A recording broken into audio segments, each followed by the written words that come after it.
시청자 여러분 안녕하십니까? 금요일 뉴스나우 시작합니다. 울산 화력발전소 보일러 타워 붕괴 사고 현장에서 이틀째 구조 작업이 이어지고 있는데요. 조금 전 한 명이 추가로 사망 판정을 받으면서 현재까지 3명의 사망이 확인됐고 2명은 사망한 것으로 추정되고 있습니다. 소방 브리핑 현장으로 가보겠습니다. 이송된 상태입니다. 그리고 그 오전에 3분이 발견이 됐는데 한 분은 지금 이미 이송이 됐고 이분도 이제 이송이 됐는데 마지막 한 분은 그 지금 빔하고 골조에 H빔하고 지금 골조에 굉장히 좀 이렇게 눌려져 있어서 좀 시간이 좀 걸릴 수 있다는 거 제가 말씀을 좀 드리겠습니다. 예, 그 뭐 필요한 부분 있으면은 그 질문해 주시죠. 아니 그 CCTV 보니까 그 포크레인을 덮치더라고요, 무너지면서. 예. 그래서 타워 내 작업자가 몇 명이고 타워 외 바깥에서 작업자가 몇 명인지 구분이 좀 됩니까? 그 타워에 다 있었던 사람은 9명입니다. 9명. 타워 그 내. 예, 타워 그 바깥에 조정하는 사람만 바깥에 한 사람 있었고 8명이 타워 내에 있었습니다. 예, 그렇게 뭐 전부 우리가 사고자가 9명인데 9명 외에는 다 바깥에 있었습니다. 아예 외곽 쪽으로. 포크레인들은 뭐 무선 조종으로 움직였던 겁니까? 아닙니다. 그것도 그거 안에 있었다고 봐야죠. 그 포크레인 기사분하고 그분들은 그분들은 지금 추가로 조금 확인을 좀 해봐야 되는데 그분들이 어떤 문제가 있었던 그런 부분은 없습니다. 예. 매몰자 9명 중에 포크레인 기사들은 포함이 안 된다. 예. 그렇습니다. 지금 한 명 이송되신 분은 그 선고를 받으셨다는 그 사망인가요? 예, 사망 지금 우리가 응급의료소를 운영을 하고 있습니다. 그 응급의료소를 하고 있는데 그 의사분이 사망 판단을 내고 병원으로 이송을 했습니다. 그 이분은 바로 지금 사망으로 하십니다. 그럼 총 3명이 됩니까, 사망자가? 예, 현재는 그렇습니다. 지금 한 명이 남아 있는 상황이라는 말씀이신 거죠? 아니죠. 지금 확인된 분은 지금 3분은 지금 확인이 됐는데 아직 매몰 중이고 2분은 아직 확인도 안 되고 매몰 중이고 총 5분이 아직 그 상태로 있는 상태입니다. 불사기 기사 소재 파악은 됩니까?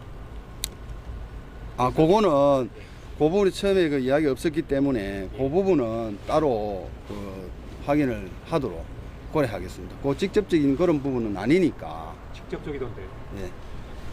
아니요, 그 부분은 다시. 작업하던 불사기가 3대인데 예. 3대 다 확보가 됐나요? 그 밑에 있는 굴삭기도 있는데, 예, 그 부분은 기사 부분은 다시 확인을 좀 하도록 고려하겠습니다. 예. 자, 요래하고 마지막 한 분은 아마 시간이 좀 오래 걸릴 것 같으니까 그때 또 다른 분 또 뭐 확인이 된다든지 또 그분이 구조가 된다든지 하면은 그걸 다시 하도록 고려하겠습니다. 그 매몰자 7명 다시 한번 정리를 조금만 하겠습니다. 지금 병원으로 이송되신 분이 매몰자 7명 중에 몇 분이시죠? 지금 이제 구조가 되셔서 병원으로 가신 분이 몇 분이시죠? 7명 중에. 병원에 가신 분은 7분 중에는 2분. 2사람은 병원에 지금 갔습니다. 울산병원하고 중앙병원. 나머지 5분은 3분은 확인이 됐는데 2분은 아직 확인이 안 된 상태고 모두 아직 가지는 않았고 매몰되어 있는 상태입니다. 그 중에서 그럼 사망 판정을 받으신 분은 예. 병원에 가신 2분은 사망 판정을 받으셨고, 예, 그렇습니다. 그리고 3분 중에서는 사망 판정을 몇 분이 받으셨어요? 아니요, 지금 한 분이 사망 판정을 받으셨습니다. 예, 그 안에 지금 매몰되어 있는 사람 중에 한 분이 사망 판정을 받으셨어요. 이송된 2분 중에 한 분은 살아 계신 거네요. 아니요, 그럼 총 3분이 사망하신 거고. 아니 지금 사망 판정을 받은 분은 3분, 예, 3분이 됩니다. 그러니까 3분 중에 한 분은 아직 구조를 못 하고 있는 상태고 2분은 사망 판정 한 분은 병원 가서 사망 판정을 받았고 한 분은 그 여기 그 응급의료소에서 사망 판정을 받은 상태입니다. 4시 53분에 사망 판정 받으신 분은 아직도 저 속에 계신 거죠? 예, 맞습니다. 예. 예. 자, 그 요거는 요래하고 나 좀 이따가 저 구조가 되면은 다시 미리 말씀드리고 그 브리핑을 하도록 고려하겠습니다. 그럼 다음 브리핑 때는 굴삭기 기사도 확인해 주세요. 예, 예, 알겠습니다. 예, 예. 네, 정리를 해드리면 지금 사고 현장의 브리핑을 소방당국의 브리핑을 함께 보셨는데요. 일단은 지금 사망자가 3명이 사망 판정을 받은 것으로 지금 확인이 되고 있습니다. 그중에서 사망으로 추정되는 인원이 2명이고요. 그리고 현재까지 부상은 2명, 그리고 아직 현장에서 발견되지 않은 작업 인원은 2명으로 확인되고 있습니다. 관련해서 소식도 업데이트가 되면 계속해서 전해드리겠고요. 이번에는 현장에 있는 취재기자 연결해서 상황 좀 알아보겠습니다. 이윤재 기자. 네, 울산 화력발전소 사고 현장에 나와 있습니다. 네, 조금 전 저희가 브리핑으로 듣긴 했는데 사망자가 추가로 발생했다고요? 그렇습니다. 방금 브리핑에서 확인하신 것처럼 오전 11시 10분에 사망자 1명이 추가로 확인됐습니다. 소방은 오늘 오전 7시에서 8시 정도 사이에 작업자가 매몰된 위치를 확인했는데요. 이 가운데 1976년생 남성 1명이 오전 11시 10분에 현장에 있던 의사의 사망 판정을 받았다는 소식입니다. 앞서 소방은 오늘 아침 매몰됐던 작업자 3명을 추가로 발견했습니다. 이 가운데 1명은 심정지 상태로 구조해 병원으로 이송했지만 끝내 숨졌습니다. 이어서 방금 말씀드린 것처럼 11시 10분에 1명이 추가로 사망 판정을 받았습니다. 붕괴된 사고 현장에서 일하던 작업자는 모두 9명이었는데요. 정리를 한번 해보면 현재까지 사망자는 3명, 사망 추정은 2명으로 집계됐습니다. 또 나머지 2명은 아직 위치를 확인하지 못했고 어제 구조된 2명은 중상을 입었지만 생명에는 지장이 없는 상태로 병원에서 치료를 받고 있습니다. 네, 현재 구조 작업은 어떻게 이루어지고 있습니까? 네, 소방은 구조견과 음향 탐지기 또 내시경 카메라 등 장비를 모두 동원해서 매몰된 작업자 수색과 구조에 총력을 기울이고 있습니다. 최대한 빨리 매몰된 작업자를 구조하고 또 위치를 파악하지 못한 2명도 모두 찾겠다는 계획입니다. 이를 위해 앞서 진행하고 있던 구조물 안정화 작업도 일시적으로 멈췄습니다.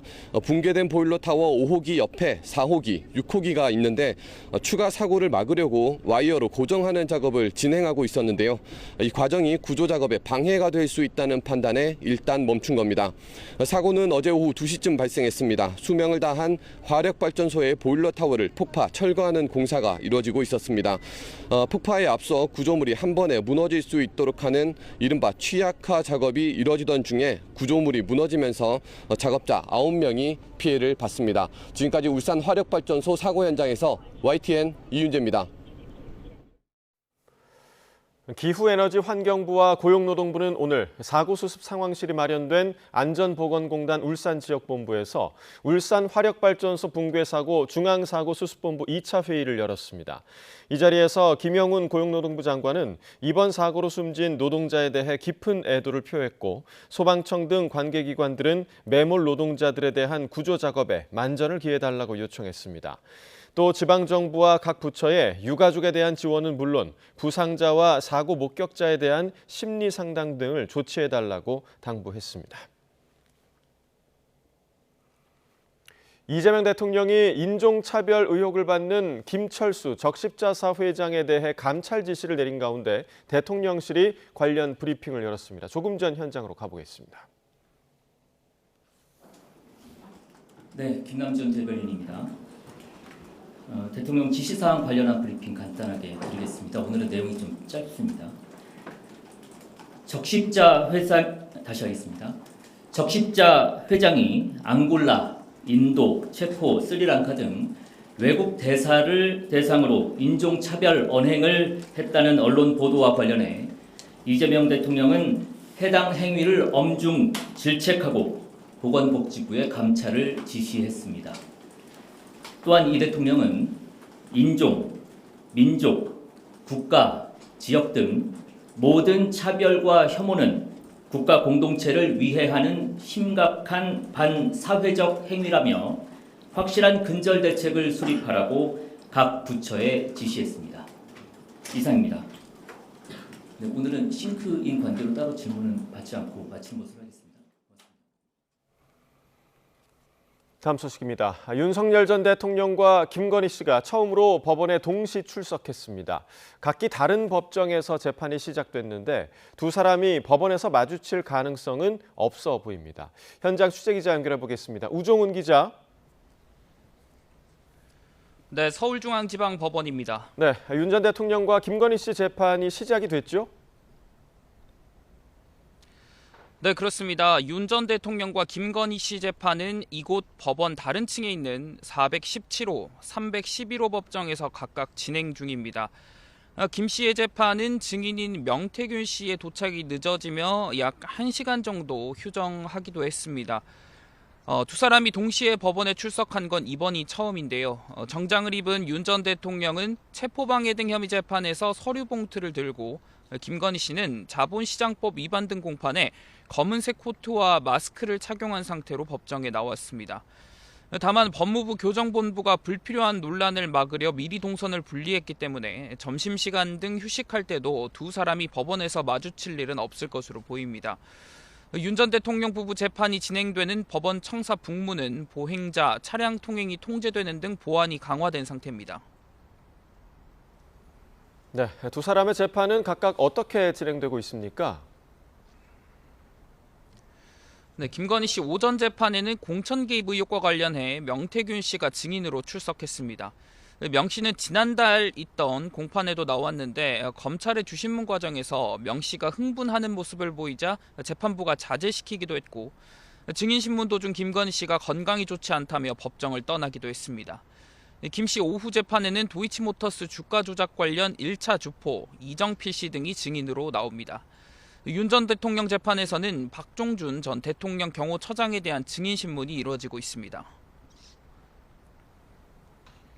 네, 윤 전 대통령 부부 각각 특검 조사 일정도 잡혀 있죠? 네, 그렇습니다. 이명현 특검이 윤 전 대통령에게 내일, 민중기 특검이 오는 24일 김건희 씨에게 소환을 통보한 상태입니다. 최상병 특검 조사와 관련해 윤 전 대통령 측은 내일 출석은 안 되고 다음 주인 15일에 나가겠다는 입장을 밝혔는데 특검은 조금 전 브리핑에서 윤 전 대통령 측이 불출석 사유를 내긴 했지만 이미 충분한 여유를 줬다며 내일 조사에 불출석하면 체포영장 청구를 검토하겠다는 강경한 입장을 밝혔습니다. 민중기 특검은 김건희 씨를 상대로 반클리프 목걸이와 금거북이 수수경위 등을 조사하고 이후 윤 전 대통령도 소환할 예정인데요. 김 씨 측은 출석과 관련해서 오늘 내부적으로 일정을 논의한다는 계획입니다. 지금까지 서울중앙지법에서 YTN 우정훈입니다. 무리한 수색 작전으로 최상병을 숨지게 했다는 혐의로 구속된 임성근 전 해병대 사단장이 소환에 거듭 불응하자 특검이 구인영장을 집행했습니다. 최상병 특검은 오늘 오전 구치소를 방문해 임 전 사단장을 특검 사무실로 소환했습니다. 특검은 구인을 시도하자 임 전 사단장이 뒤늦게 출석 의사를 밝히면서 물리력을 행사하지는 않았다고 설명했습니다. 법원의 구속집행정지 결정으로 일시 석방됐던 한학자 통일교 총재가 서울구치소에 재수용됩니다. 앞서 서울중앙지방법원은 치료를 위해 구속집행을 정지해달라는 한 총재 측의 요청을 받아들이면서 오늘 오후 4시까지 구치소에 복귀하라고 했습니다. 이에 따라 한 총재는 오후 4시까지 구치소 경내로 들어가야 합니다. 구치소에서 풀려난 한 총재는 병원에서 안과 수술과 입원 치료를 받은 것으로 알려졌습니다. 이재명 대통령이 지난해 12.3 비상계엄 관련 내란 외환 의혹을 수사하는 조은석 특별검사팀의 수사기간 연장 요청안을 제가했습니다. 대통령실 관계자는 YTN에 이 대통령이 어제 특검 수사를 통해 내란 청산과 국민 통합이 이루어질 수 있도록 내란 특검법상 허용된 마지막 수사기간 연장을 승인했다고 밝혔습니다. 이어 이재명 정부는 앞으로도 헌법과 민주주의를 수호하고 국민 주권을 실현하기 위해 최선의 노력을 다하겠다고 강조했습니다. 이 대통령의 재가로 내란 특검팀의 수사 기간은 12월 14일까지로 한 달 더 늘어났습니다. 약 한 달의 국정감사가 끝났지만 국회는 막판까지 정쟁, 충돌만 이어갔다는 빈축을 사면서도 서로에게 책임을 돌렸습니다. 공은 내년도 예산 정국으로 넘어가는 모양새인데 막간의 틈을 타 지도부는 오늘 지역 현장을 점검합니다. 국회 연결해서 자세히 알아보겠습니다. 강민경 기자. 네, 국회에 나와 있습니다. 네, 양당이 맹탕 국감 책임을 서로에게 돌리고 있다고요? 네, 자정 넘어 끝난 대통령실 국정감사에서도 여야는 끝까지 정쟁을 이어가 사실상 배치기만 남았다는 비판을 피하지 못했습니다. 국민의힘은 대통령 일정 수행 대신 용산 대통령실 경내에 남은 김현지 부속실장이 끝까지 국회로 오지 않았다는 걸 파고들며 애지중지 현지라는 프레임을 강화했습니다. 아침 회의에서도 이 공세를 이어갔는데 배치기 충돌의 당사자인 송원석 원내대표는 김현지란 이름만 나오면 여당이 육탄 방어 까지 불사하고 온갖 꼼수와 반칙을 쓴다고 쏘아붙였습니다. 민주당은 내란 청산과 민생 회복에 중점을 둔 국감이었다고 자평하며 정쟁몰이를 자처한 건 국민의힘이다라고 맞받았습니다. 김현지 실장으로 쏠린 시선을 돌리려는 듯한 움직임도 관측됐는데 특히 국민의힘 장동혁 대표가 광주를 찾아갔다가 문매를 맞은 걸 참배쇼, 피해자 코스프레라고 규정하며 파상 공세를 퍼부었습니다. 정청래 대표는 아침 회의에서 윤석열 전 대통령 면회를 간 사람이 계엄 피해자 영령의 넋이 어린 5.18 국립묘지를 참배한 건 엑셀과 브레이크를 동시에 밟는 꼴이라며 울분이 솟는다고 쏘아붙였습니다. 한편 예산 정국으로 넘어간 국회에서는 예결위 이틀차 종합정책 질의가 진행되고 있습니다.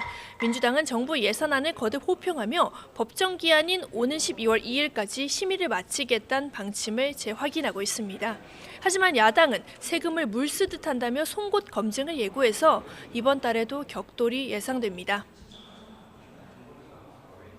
네, 국감을 마친 양당 지도부가 나란히 현장 행보에 나섰다고 하던데 먼저 민주당부터 정리해 주시죠.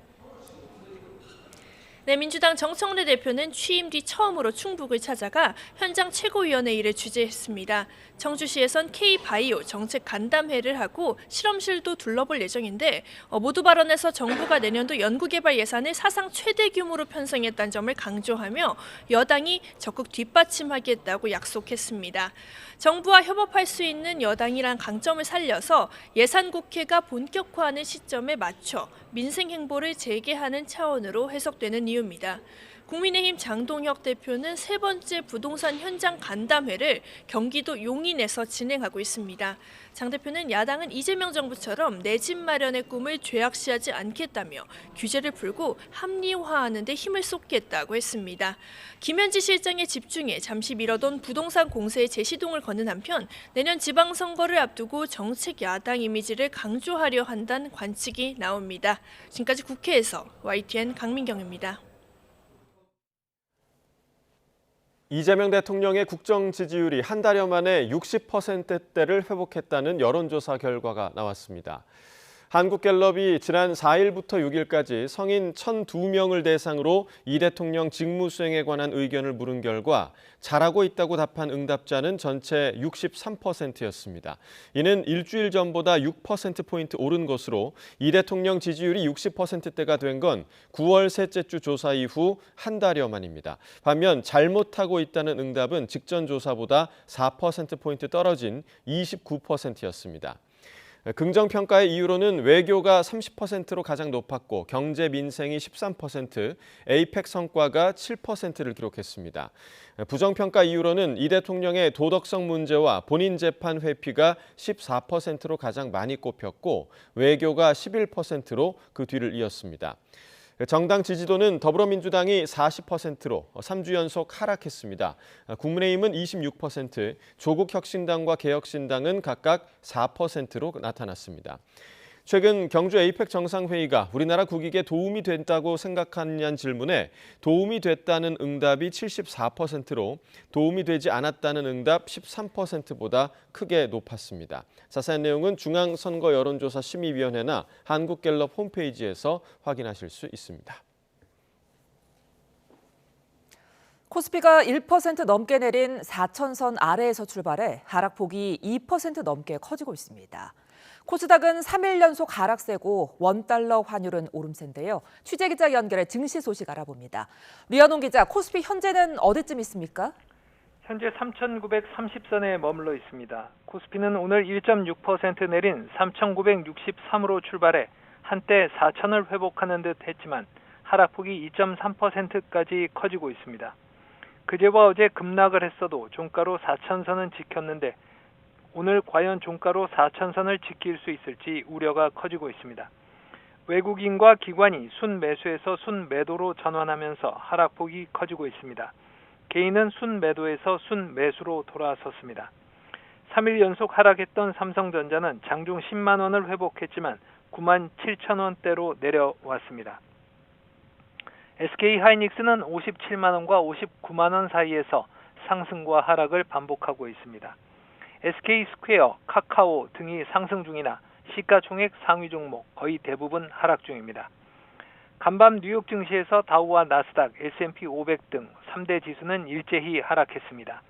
AI, 인공지능 관련 주식 고평가 논란이 가시지 않은 데다 지난달 미국 일자리 감소폭이 22년 만에 최대를 기록했다는 소식이 악재로 작용했습니다. 코스닥도 1.7% 내린 882로 출발해 하락세를 보이고 있습니다. 코스닥은 3일 연속 하락세입니다. 한때 하락폭이 줄면서 890선을 회복하는 듯 했지만 하락폭이 2.7%까지 커지며 870선에 내려와 있습니다. 외국인이 순매수에서 순매도로 돌아섰고 기관도 순매도입니다. 개인 홀로 순매수입니다.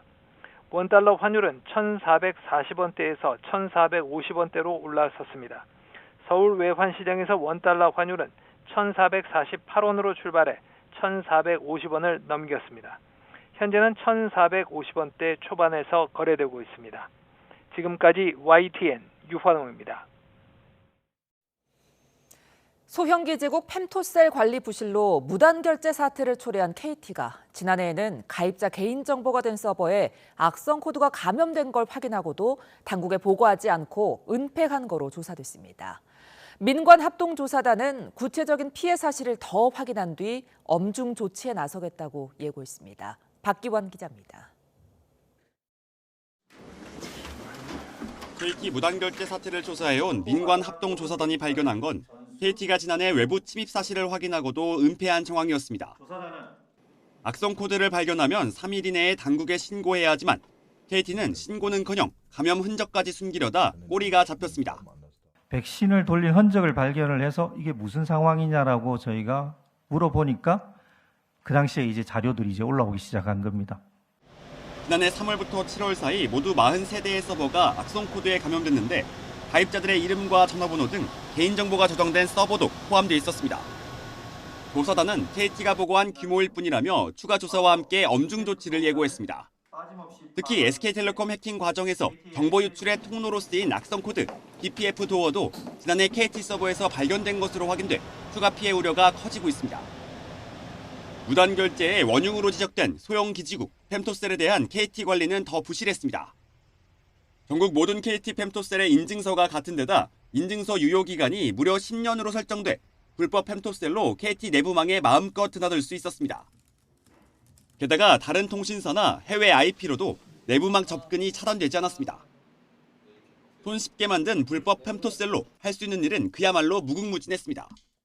불법 펜토셀을 통해 결제 인증 정보뿐만 아니라 문자, 음성통화 탈취가 가능한지에 대해서도 전문가 자문 및 추가 실험 등을 통해 조사해 나갈 계획입니다. KT는 악성 코드 침해 사실을 알고도 신고하지 않은 사실 등 지연 신고에 대해 송구하다며 펜토셀 관리 체계를 강화하겠다고 밝혔습니다. YTN 박견입니다. 주말인 내일 서울 도심권과 여의도 일대에서 양대 노총이 주최하는 전국 노동자 대회가 진행됩니다. 경찰은 많은 인파가 쏟아져 나올 거로 예상되는 만큼 교통과 안전 관리에 나설 방침입니다. 보도에 이현정 기자입니다. 서울 도심권과 여의도권에서 양대 노총이 전국 노동자 대회를 개최합니다. 경찰은 수만 명에 달하는 인파가 몰릴 것으로 예상하고 안전관리와 교통관리에 나설 방침입니다. 먼저 오후 시간대 서울 흥인지문부터 DDP까지 장충달로 일대에서 민주노총이 주최하는 집회가 진행됩니다. 집회 이후에는 행렬이 종로와 을지로로 나눠 각각 행진이 예고되는데 경찰은 을지로 일부 구간을 통제할 예정입니다. 비슷한 시각 한국노총도 마포대교 남단부터 여의지하차도 인근 구간에서 노동자 대회를 여는 만큼 경찰은 집회 동안 여의대로를 가변 차선으로 운영할 방침입니다. 전국 노동자 대회는 지난 1970년 분신한 전태일 열사를 추모하는 의미에서 매년 진행되고 있습니다. 주요 노동 현안도 다뤄지는데 양대 노총은 올해 집회에서 정년 만 65세 확대 법제화와 야간 근무에 맞춘 노동시간 단축 등을 요구할 것으로 보입니다.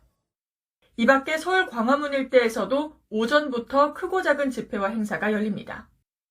세종대로를 따라 태고종 법회와 해군본부 행사, 보수단체 집회 등이 잇따라 예정돼 있습니다. 경찰은 이번 주말 서울 도심 교통 혼잡이 극심할 것으로 보인다며 대중교통을 이용하고 자가용을 이용할 경우 실시간 교통정보를 미리 확인해달라고 당부했습니다. YTN 이현정입니다.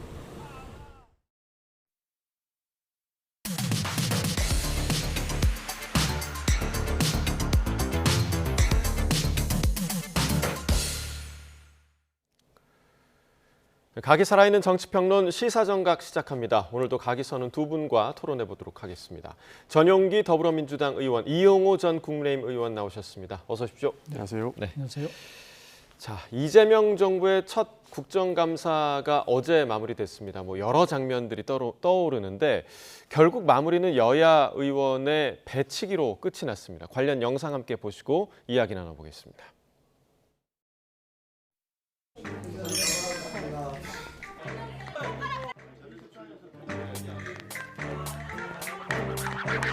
그런데 말이야. 아니 국가부산 시키려고 작전 세운 거야 뭐야?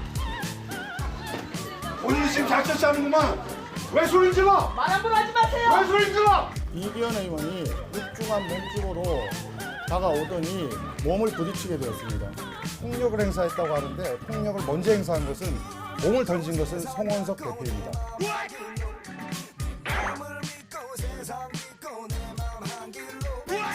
김현지 실장이 권력자니까 내가 거기에 꼼짝 못한다 이렇게 야지를 넣은 건데 본인 되게 세네. 아까 제 발언에 끼어들고 다 그렇게 판단하신 겁니다. 제가 틀린 말 했습니까? 평가하지 않습니다. 내 얘기 들으라고. 듣기 싫으면 나가시고.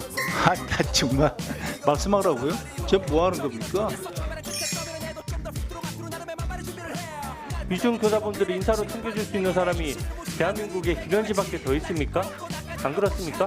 저는 사실 다르게 생각하는데 의원님 답을 정해놓고 물어보셔서 답을 정해놓는 게 아니라 재판 과정에서 다 제 그렇게 의견을 안 생각해요. 들으시잖아요. 제 답변을 들으시진 않으시잖아요. 제 질문에 대한 답변이 아니잖아요. 제가 답변 드린다고 하지 않았습니까? 답변까지 압박하십니까? 왜 답박을 압박하십니까? 비서실장님.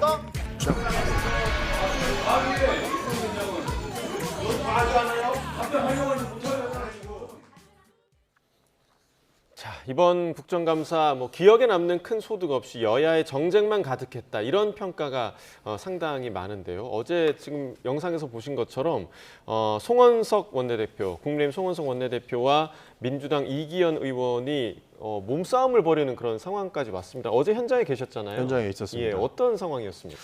실제로 김현지 비서관을 부른다라고 하는 공방들이 한 달 전부터 있었죠. 예, 그리고 어저께 있었던 국회 운영위원회 국정감사 때까지 김현지 부속실장에 대한 그 소환 공방이 이어졌었습니다. 그러다가 서로 해서는 안 될 말들이 사실 오갔던 것이고요. 결국에는 정회가 이루어졌는데 정회가 이루어진 과정 중에 송호선 원내대표가 민주당이 국정감사를 방해하고 있다라고 하는 발언을 했고 이기현 의원은 곧바로 국정감사를 방해하고 있는 것은 오히려 국민의힘이다라고 외치면서 나가는 과정 중에 저렇게 배치기의 충돌이 있었습니다. 예, 자, 서로가 지금 먼저 밀었다 이렇게 주장을 하고 있는 그런 상황이고 이기현 의원 같은 경우는 나중에 배가 나온 죄밖에 없다 이렇게 또 얘기를 하기도 했더라고요. 지금 저 상황 좀 어떻게 보셨어요? 저도 어제 저 장면을 여러 번 봤거든요. 예. 근데 이게 배치기 대회라는 게 있으면 누가 이겼을까요? 제가 보기에는 배가 더 많이 나온 이기현 의원이 아마 밀어붙여서 승리했을 거라고 저는 생각해요. 예. 전 살다 국회에서 배치기는 처음 봤고요. 이번 국감이 참 실망스러운 것은 시작을 사실 김현지 당시에 총무비서관 문제로 출석 문제로 시작을 했다가 결국은 또 이번에 이제 김현지 그 사이에 직책이 바뀌었죠.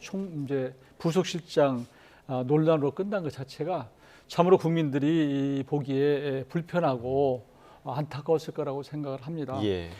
그 과정에서 그 중간에 또 추미애 의원의 법사위 또 지나친 여러 가지 그 대법원 흔들기 이런 것도 좀 보였고 또 최민희 과방위원장의 뭐 결혼 문제, 결혼식 문제, 자녀 이런 문제 갖고 논란이 있었는데요.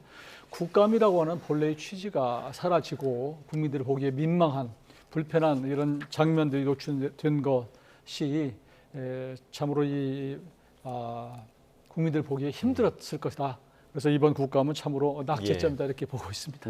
자, 이제 어제 운영위 국감 마지막 날 계속해서 이제 논란이 됐던 출석 논란이 있었던 김현지 부속실장은 어제 결국 출석하지 않았습니다. 그러니까 어제 오후에 원래 대통령 일정 수행 일정이 있었는데 지금 수행도 하지 않고 대통령이 경내 대기하라고 지시를 했다고 하더라고요. 근데 이제 국민의힘에서는 이걸 가지고 또 일종의 짜고 치는 거 아니냐 이런 입장을 보이더라고요. 국민의힘에서는 소설을 좀 잘 쓴 것 같습니다. 기본적으로 국정감사에 나와서 증언을 할 때에는 7일 전에 증언 의결을 하게 돼 있고요.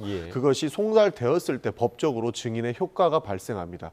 그러나 저렇게 당일까지 김현지 부속실장을 요구하는 것은 사실상 안 나오는 것을 알고 있으면서도 정치 공세를 하는 것이다. 이렇게 볼 수 있습니다. 사실 이재명 대통령께서는 굉장히 답답하셨을 겁니다.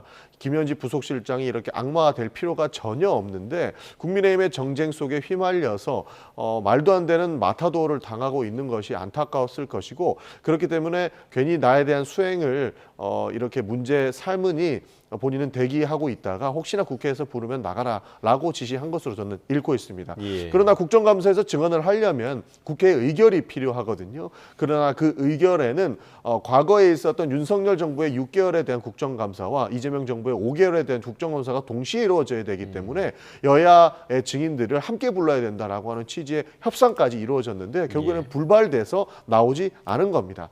저는 감히 평가하자면 7일 전에 증인 의결할 때부터 김현지 부속실장을 굳이 안 불러도 된다라고 하는 국민의힘의 의도가 깔려 있다고 봤습니다. 왜냐하면 7일 전에 국정감사 증인을 의결하는데 김현지 부속실장의 남편이라든지 그리고 냉장고를 부탁해에 출연했다라고 하는 이유로 JTBC의 사장이나 PD, CP까지 다 부르려고 하는 그 국민의힘의 증인 명단을 보면서 애초에 협상의 의지가 없고 협상의 여지가 없는 분들까지 줄소환하려고 하면서 굳이 출석을 안 하는 것이 본인들의 정치적 이익에 더 도움이 되는 것이 아닌가라고 하는 판단을 했다라고 저는 추정을 하거든요. 그런 일련의 사건들을 봤을 때는 이것은 굉장히 정쟁적인 요소로 사용될 상황이 굉장히 많았고 결국에 어저께 국회 운영위원회에서도 정쟁적인 요소로 김현지 부속실장의 출석이 요구됐다 그렇게 평가하고 있습니다. 김현지 부속실장과 관련해서는 이제 국내인 뭐 다른 의원들도 다 목소리를 높이긴 했지만 특히나 이제 주진우 의원도 상당히 좀 목소리를 높이는 모습이었는데 또 민주당은 역으로 주진우 의원에게 이해충돌 의혹을 제기했다라고. 왜냐하면 지난 정권 때 법률비서관이었기 때문에 이 대통령실 국정감사에 있으면 안 된다라는 얘기였거든요. 저는 그렇게까지 확대해서 이해충돌을 문제 삼는 것을 이해하기 어렵습니다. 사실 뭐 지금 주진우 의원이 1년 6개월 이전에 전 정부의 대통령실에서 근무를 한 것이 전부인데 그런 식으로 따지면 전 정부에서 근무했던 모든 공직자 출신의 국회의원들은 국회 활동하지 말아야 돼요. 어떻게 보면 대통령실에서 근무를 했기 때문에 오히려 대통령실 업무에 대해서 충분히 따지고 또 국감에서 실력을 발휘할 수 있는 사람이다 이렇게 평가할 수 있는 것이거든요. 솔직히 뭐 나경원 무슨 뭐 지금 의원처럼 법사위에서 무슨 배우자가 관련된 지금 이재명 대통령실에서 근무하는 것도 아니고 이런데 이걸 이해충돌로 얘기하는 것은 이건 정치적인 공세라는 생각이 들고요. 김현지 비서관 문제를 이렇게 키운 것은 어디까지나 민주당입니다. 민주당은 처음부터 총무비서관이었잖아요. 총무비서관 자리라고 하는 것은 대통령 비서실에서 매우 낮은 자리예요. 사실 직급상으로 보면. 그런데 굳이 이것을 총무비서관은 더구나 하는 일 자체가 이 예산을 실질적으로 집행하는 자리이기 때문에 예산을 국감하는 것은 당연히 총무비서관이 당연히 나와야 되는 자리인데도 불구하고 이걸 회피하려고 그랬던 거 아니에요.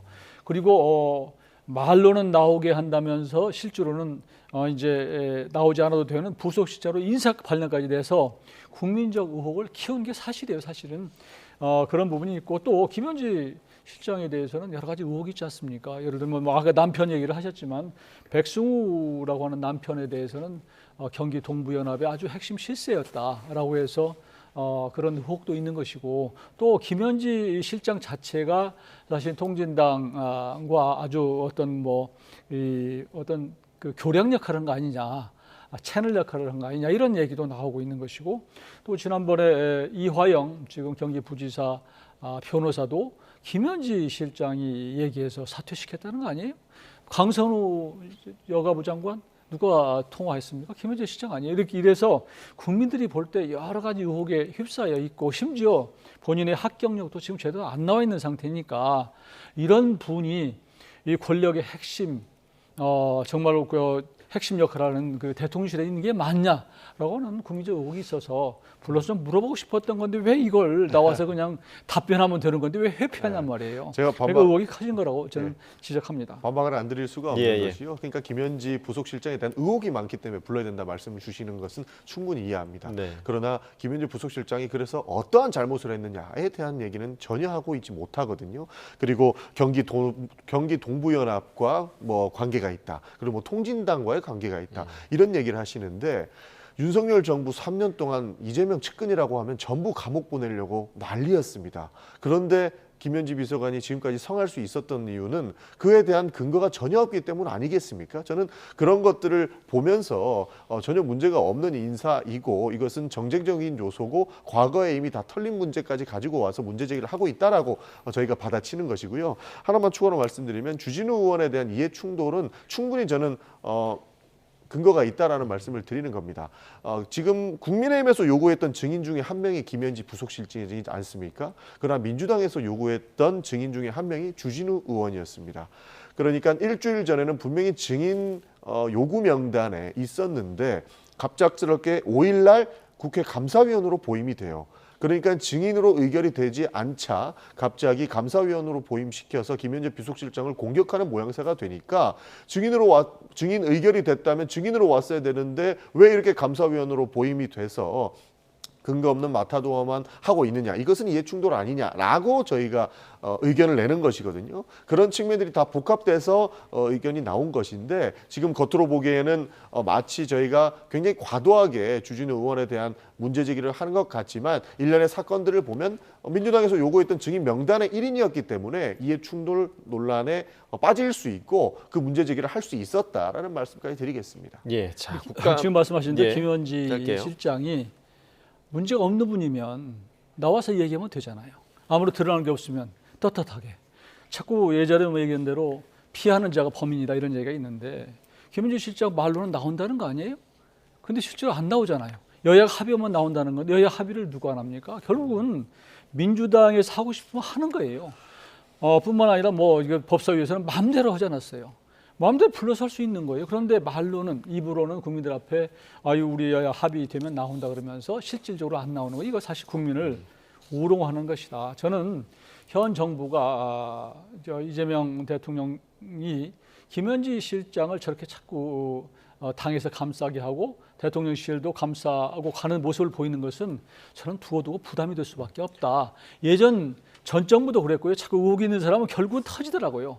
터지기 전에 초기에 어떤 국민적 의혹을 해소하고 정리하는 것이 필요하다면 정리하는 이런 것이 정치지 이걸 한없이 감싸고 옹호하고 쉴드 치는 것이 결코 이재명 정부에 도움은 안 될 거다. 저는 그렇게 생각합니다. 그러니까 서로 공방이 있는 문제이기 때문에 충분히 그렇게 말씀하실 수 있다고 봅니다. 그리고 김현지 부속실장을 새롭게 부를 것인가에 대한 수석들 간의 협상이 있었는데요. 김현지 부속실장을 출석시킬 테니 그러면 과거 그 윤석열 정부의 계엄 때 비서실장을 했던 정지석 비서실장이나 여러 분들을 모셔야 된다라는 주장도 나왔었는데 결국 둘 다 못 부르겠다라고 하는 방식으로 합의가 불발돼서 못 나온 것이지 예. 저는 조만간에 김현지 부속실장이 해당 논란에 다 벗어날 수 있는 그런 의견을 밝힐 것이라고 보고 있습니다. 예, 그러니까 국감이 어제 끝나긴 했는데 뭐 지금 계속 이제 의혹에 대해서 얘기를 다시 한번 해주신 것처럼 김현지 부속실장에 대한 이른바 이제 공격이 야권에서 계속 이어질 것으로 보이고 마찬가지로 좀 그런 해명의 절차도 좀 있으면 좋겠다라는 생각이 좀 들긴 해요. 조만간에 해명의 절차가 저는 충분히 있을 수 있다고 보고 있습니다. 예. 굳이 국정감사에서 발언권도 얻지 못하고 오히려 상대방에게 공격받는 방식보다는 본인의 의혹들을 소상하게 해명할 수 있는 시간이 앞으로 남아 있을 것이라고 보고 있고요. 저는 충분히 가능성도 있고 그렇게 될 것이라고 알고 있습니다. 예, 어찌됐든 이제 결론적으로는 그 여러모로 좀 아쉬움이 많이 남는 그런 그 국정감사가 아니었나라는 생각이 들고요. 자, 오늘 나온 여론조사 결과도 이어서 좀 살펴보겠습니다. 갤럽 조사 결과가 나왔는데 대통령 직무수행평가, 긍정평가가 63%, 부정평가가 29%였습니다. 지난주와 비교했을 때 지난주 57%였으니까 6%포인트 대폭 지금 상승한 그런 수치인데 아무래도 에이펙 정상회의의 영향이 좀 컸던 것 같습니다. 그렇습니다. 에이펙 정상회담을 보면서 이재명 대통령에 대한 걱정들이 대부분 불식되었다라고 보고 있습니다. 중도출이 걱정했던 것들은 결국에는 미국과의 관계 그리고 관세 협상 등이 있었지 않겠습니까?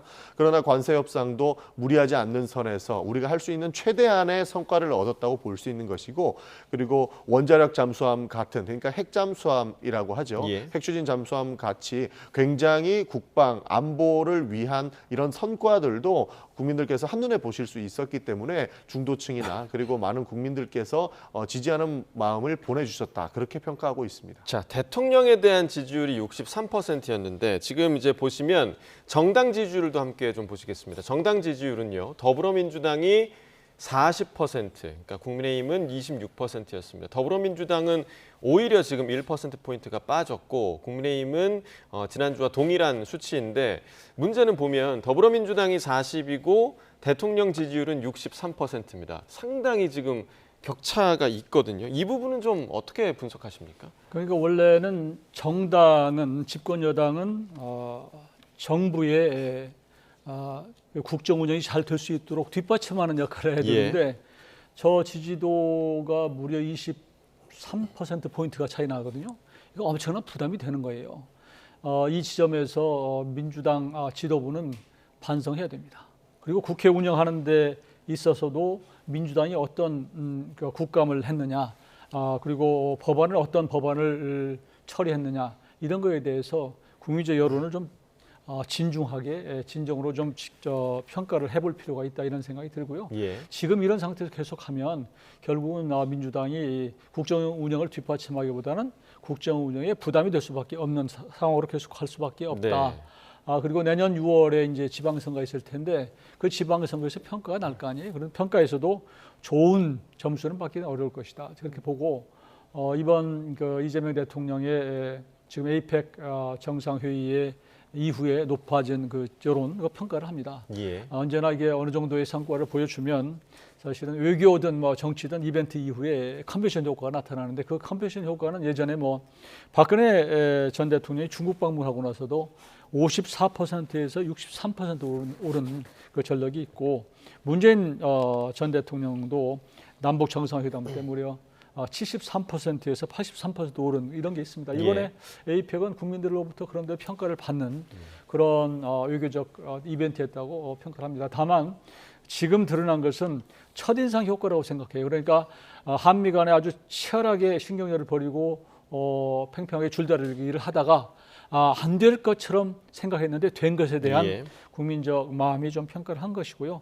그러나 아직도 좀 들어가 보면 여러 가지 우려스러운 점이 있는 것도 사실입니다. 예를 들면 조금 전에 말씀하신 핵잠 추진 문제도 원래는 지금 트럼프 대통령이 미국에서 만들어라 그랬는데 가만히 생각해 보니까 처음에는 핵잠을 다 허용한 것처럼 했다가 나중에 보니까 미국에서 만들면 무슨 의미가 있느냐라고 하는 여러 가지 의문이 제기가 되고 있고 심지어 유성락 실장도 미국에서 만드는 건 안 된다, 한국에서 만들어야 된다 이렇게 됐단 말이에요. 거의 원위치하다시피 해서 결국은 첫인상은 매우 좋았는데 좀 시간이 가면서 조금씩 재평가가 나올 수도 있겠구나 하는 생각을 합니다. 예, 아무래도 이제 국정 지지율과 정당 지지율의 차이가 어디서 기인하는 것인가?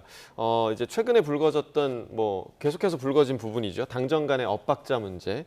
지금 에이펙이 끝나자마자 민주당에서는 그 대통령의 재판중지법을 추진하겠다고 밝혀서 이제 대통령실이 제동에 나선 일도 있었는데 어제 유인태 전 국회 사무총장이 이런 말을 하기도 했습니다. 그 내용 들어보시고 이야기 이어나가겠습니다. 어느 정도 정청래 대표한테 이거는 그렇게 하지 말라는 뜻을 아마 전했던 모양 같아요. 용산에서는 정무수석이 사전에 안에 어느 정도 원래 저거 한번 하려고 했던 거 아니에요. 근데 이제 정 대표 생각엔 그래도 이거 이게 더 대통령을 위하는 길이야 뭐 이렇게 생각을 하고 쭉 고집스럽게 밀어붙였던 모양 같더라고요. 또 강성 지지층에서 이게 호응이 꽤 좋으니까 이걸 하는 거에 대해서 그러지 않았나 싶어요. 자, 그러니까 이제 유인태 전 사무총장 얘기는 대통령실에서 미리 정청래 대표에게 하지 말라 이런 뜻을 전했는데 정청래 대표가 강행했다는 거잖아요. 그러니까 만약에 이게 사실이면 정 대표는 왜 그렇게 했을까요? 굉장히 많은 현안들 중에 하나였기 때문에 소통이 조금 부족했던 것일 수도 있습니다. 기본적으로 주말마다 고위당정 협의를 통해서 굉장히 많은 안건들을 서로 주고받고 하는 것이거든요. 그러나 굉장히 예민한 문제였기 때문에 의견 정도는 줄 수 있겠습니다만 아무래도 확실하게 당에서 이런 재판중지법이라든지 여러 가지 법안을 준비할 때 디테일하게 대통령실에서 주문하거나 그러지는 않습니다.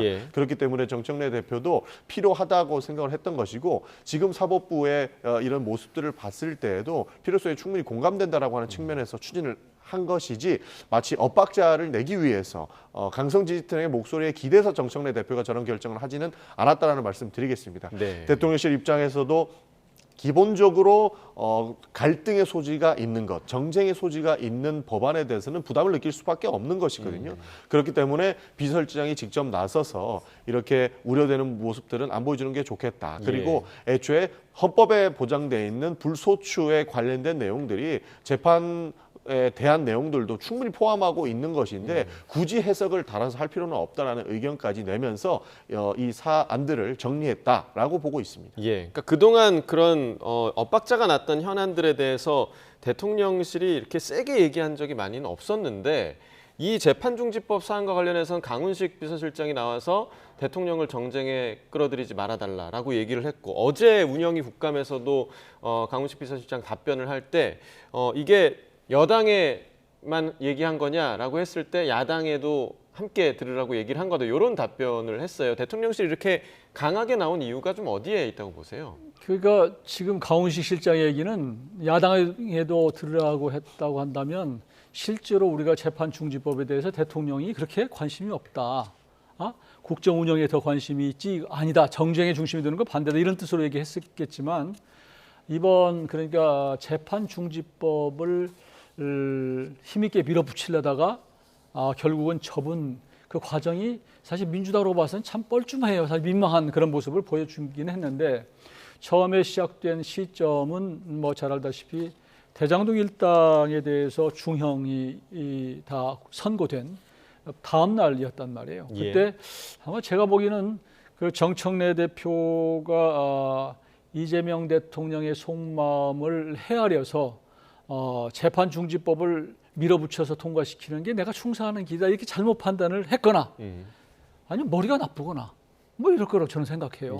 그런데 저는 대통령의 입장이라고 한다면 사실 사법 리스크라고 하는 얘기가 자꾸 나오면 이게 이슈화가 되면 에이펙 이제 해가지고 조금 전에 여론조사에 나왔지만 63%로 높이 올라갔는데 국민들이 굉장히 좋아하는데 이런 시점에서 자꾸 코끼리를 생각하지 마 이런 얘기 있잖아요. 이걸 얘기를 하니까 얼마나 기분이 나쁘겠어요. 이런 측면 하나가 있고 또 한 가지는 재판중지법이라고 하는 것은 역으로 뒤집어 보면 재판은 곧 재개된다는 뜻이거든요. 지나가면. 그러니까 대통령의 입장에서는 재판이 재개되면 안 되는 거예요. 이게.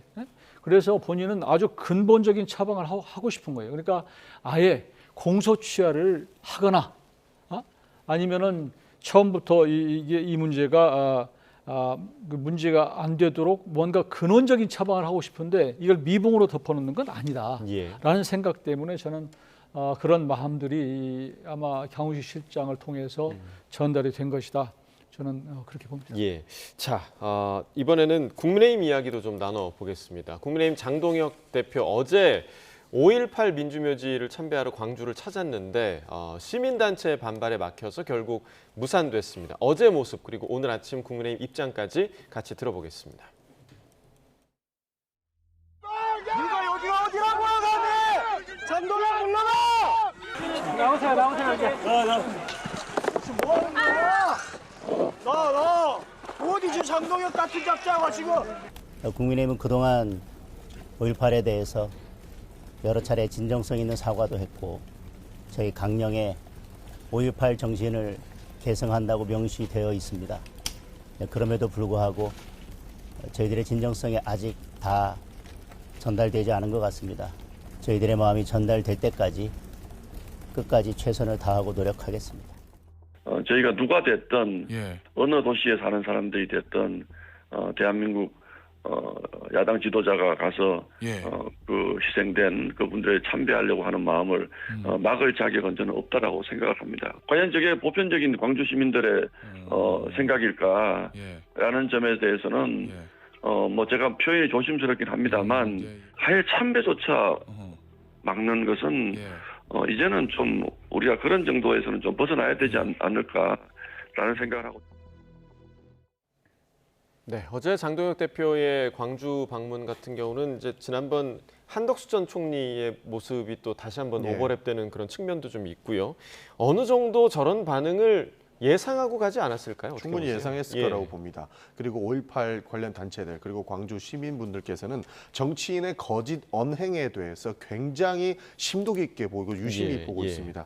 그러나 장동혁 대표 같은 경우에는 수차례 사과했는데 나를 왜 막느냐라고 하는 식이지만 결국에 윤석열 전 대통령이 계엄을 선포했음에도 불구하고 윤석열 전 대통령을 면회하는 등의 행동을 보여왔기 때문에 광주에서는 당연히 그 계엄을 트라우마를 아직까지 겪고 있기 때문에 장동혁 대표를 용서할 수가 없었을 겁니다. 그렇기 때문에 저런 막는 행위까지 나온 것이라고 저는 보고 있고 충분히 그럴 만했고 알 수 있었을 것이다라고 평가하고 있습니다. 네, 장 대표가 한 달에 한 번씩 광주에 가겠다, 호남에 가겠다라고 얘기를 했는데 지금 그런 전제 조건들, 사과나 뭐 아니면 계엄에 대한 그런 입장 발표가 없으면 계속해서 이런 모습 나올 것 같은데요. 근데 장동혁 대표만이 아니라 그동안 이제 보수정당, 지금은 국민의힘입니다만 보수정당의 대표가 5.18 묘역을 그냥 환영받으면서 아니면 허용 뭐 이렇게 다 하듯이 이렇게 가서 참배한 경우가 없었어요. 그러니까 저런 장면이 번번이 반복되고 있는데 저도 이제 호남을 지역구로 두고 2번 국회의원을 한 사람입니다만 보수 정당이 선거를 앞두고 또 선거 때가 되면 5.18 묘역을 참배하는 이거 사실 또 거기에 또 가면 또 막고 이런 모습이 반복되는 게 과연 바람직하냐 저는 굉장히 마음이 아픕니다 솔직히. 더 중요한 것은 보수 정당에서 과연 호남을 위해서 정책적으로 또 예산이나 인사에 있어서 얼마나 배려했느냐 사실은 되돌아볼 필요가 있다는 생각을 저는 하고 싶어요. 이 자리에서. 지난 윤석열 정부도 호남에서 상당한 지지를 보내줘서 집권을 했거든요. 그 이후에 기대가 많이 컸음에도 불구하고 지난 정부에서 호남의 인사에 배려했다는 얘기 거의 들어본 적이 없습니다. 솔직히. 그러니까 사실 뭐 국민의힘은 영남 정권에 가깝고 그러다 보니까 그 중심의 여론이 형성되어 있는 것이고 그걸 뭐 부인할 수는 없는 것이고요. 지금이라도 그런 실질적으로 호남의 어떤 정책적인 배려 이런 것들이 좀 필요하다는 생각이 들고 그냥 정책 이벤트 차원에서 자꾸 5.18 묘역을 참배하는 것 또 이게 막는 것 이게 과연 이런 게 반복되지 않도록 하는 게 좋겠고요. 그렇다고 또 제가 호남 사람들도 볼 때 저런 모습 보면 아니 또 막는 건 또 뭐야 이런 여론도 또 있거든요. 그래서 그런 그 어떤 참배를 가지고 정치화해서 논란이 되는 것 자체는 저는 조금 차제에 좀 여러 가지 깊이 생각해 볼 필요가 있다고 생각합니다. 짧게 한 말씀만 드리면 단순히 인사배려 이런 문제가 아닌 겁니다. 호남인들도 진심으로 사과하면 받아줄 준비가 돼 있습니다. 과거 전두환의 손자도 진심으로 사과했기 때문에 받아들이고 그들의 사과에 동조를 했었거든요. 그러나 장동혁 대표는 진심 어린 사과를 하지 않았습니다. 그리고 윤석열에 오히려 동조하는 모습을 보였기 때문에 용서할 수가 없었던 것으로 저는 보고 있습니다. 근데 이제 그게 조금만 더 붙이면 진심으로 사과했다 여부 문제 못지않게 호남에서 보수 정당을 사실은 용인하지 않으려고 하는 분위기가 있는 것도 사실이고 또 민주당은 그런 기류를 활용하는 것도 사실입니다. 그렇기 때문에 단순히 예를 들어서 장동혁 대표 그럼 내가 이렇게 했다고 해서 그다음에 5.18 묘기가 가면 환영하느냐?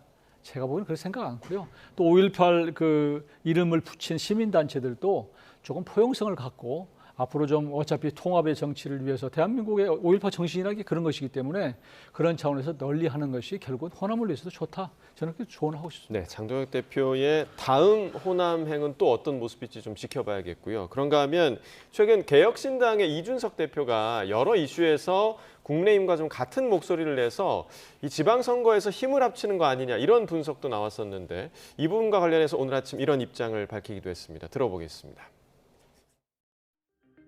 개혁신당이 이중대가 되는 것이냐 이런 식으로 이야기하는 경우도 많고 그래서 사실 저희는 완주할 것이고 저희는 저희만의 방식으로 선거 치를 것이고 오세훈 시장 개인과는 사실 한 팀인 것처럼 느낄 때가 많다. 정책적 스탠스도 비슷하고 그렇게 하지만은 오세훈 시장도 당인이고 저도 당인입니다. 그렇다면은 그 안에서 개인의 의견보다는 때로는 당의 구도가 영향을 미칠 수 있는 거거든요. 저는 오세훈 시장 같은 분이 더 잘 됐으면 좋겠어요. 네, 사실 지난 대선에서도 이제 완주를 했고 이번 지방선거에서도 완주할 거다라는 입장 그리고 또 오세훈 서울시장에 대한 힘을 실어주는 발언도 있었네요. 네, 저희는 근데 국민의힘 이중대라고 보고 있습니다. 그냥 국민의힘은 아직 윤석열을 못 버린 국민의힘이고요. 개혁신당은 윤석열을 버린 국민의힘이라고 보기 때문에 저렇게 완주 의사를 밝힌다고 하더라도 나중에는 물리적으로 합쳐질 수밖에 없는 정당이라고 평가하고 있습니다. 예, 자 이준석 대표 이외에도 개혁신당 이외에도 지금 유승민 전 의원이라던가 아니면 한동훈 전 대표와 관련해서 향후에 지방선거에서 좀 어떤 역할을 할 것인가 이 역할론에 대한 얘기도 솔솔 좀 나오고 있는 것 같아요. 역할을 하겠죠. 유승민 전 대표 같은 경우는 경기도 지사 출마하면 참 좋겠다 그런 여론도 좀 있는 것 같고요. 또 그럴 만큼 사실 어려운 정치 과정에서 본인도 많이 어려움을 겪고 지금은 좀 이 탄핵 이후에 조금 어떤 역할이 주어지는 게 좋겠다는 여론도 꽤 있습니다. 저는 이준석 지금 대표가 지금은 저렇게 얘기를 하지만 사실은 이 선거 때 합쳐지는 것은 민주당이에요. 제가 보니까 지난 총선 때도 보니까 다 분열되어 있다가도 결국 원탁 해가지고 시민단체라는 이름 하에 무슨 진보 통합진보 통진당이요 예전에 해체됐던 그 후에인 진보당까지 다 아울러가지고 비례대표 나눠가지면서 합치는 정당이 사실 민주당이고 반대로 선거를 앞두고 분열하는 정당이 보수더라고요. 그래서 이번 지방선거에서는 저는 좀 합치는 것이 어떤가 하는 여론들이 꽤 있고요. 지난 대선에서도 사실 김문수 후보하고 이준석 후보를 여론을 합치면 거의 비슷해질 정도로 이렇기 때문에 저는 지방선거에서는 그런 국민적 압력, 보수 쪽의 압력이 상당히 커질 수 있다. 저는 그거 보기 때문에 지금이야 여러 가지 얘기를 하겠지만 그럴 가능성은 있어 보인다 이렇게 말씀드립니다. 자, 이준석 대표가 이러한 국민의힘의 러브콜에 응할 수 있을지 지켜봐야겠습니다. 여기까지 듣겠습니다. 전용기 더불어민주당 의원, 이용호 전 국민의힘 의원과 이야기 나눠봤습니다. 두 분 말씀 고맙습니다.